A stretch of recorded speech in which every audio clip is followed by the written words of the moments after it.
Magandang araw sa inyong lahat at welcome sa aking channel. Ibinunyag ng kapamilya actress na si Julia Montes na mahigit 1 taon siyang niligawan ng primetime actor na si Coco Martin. 1.5, basta nag 1 year din kaming Kasi syempre, para sure. Ayoko namang makipaglaro sa feelings ko, 'di ba? Sagot ni Julia.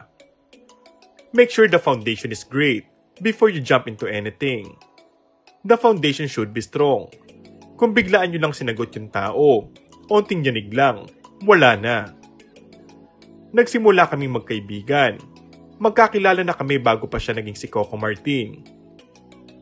Maaalalang inamin din ito ni Coco na bago pa man sila nagkasama sa mga ABS-CBN projects, ay nagkakilala na sila ni Julia at nagparamdam na siya ng interest sa actress.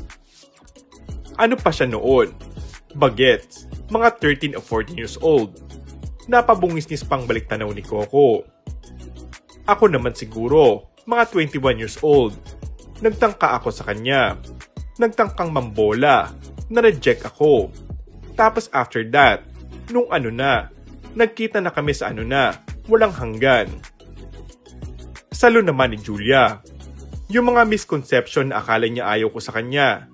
Syempre, yun yung napag-usapan din naman. So, mas na-prove ko ba? Syempre, na-prove ko naman na okay ako sa kanya. Saka ayun, paano ba i-explain? Balik nito kay Coco. At sabay lang silang nagtawa ng muli ng maalala. Samantala, nadulas at napaamin kamakailan si Coco Martin na 12 taon na ang relasyon nila ng aktres sa si Julia Montes.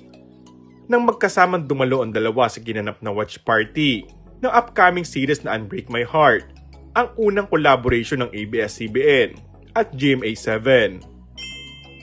And that's all for our today's video. Kung bago ka lang sa aking channel ay mag-subscribe.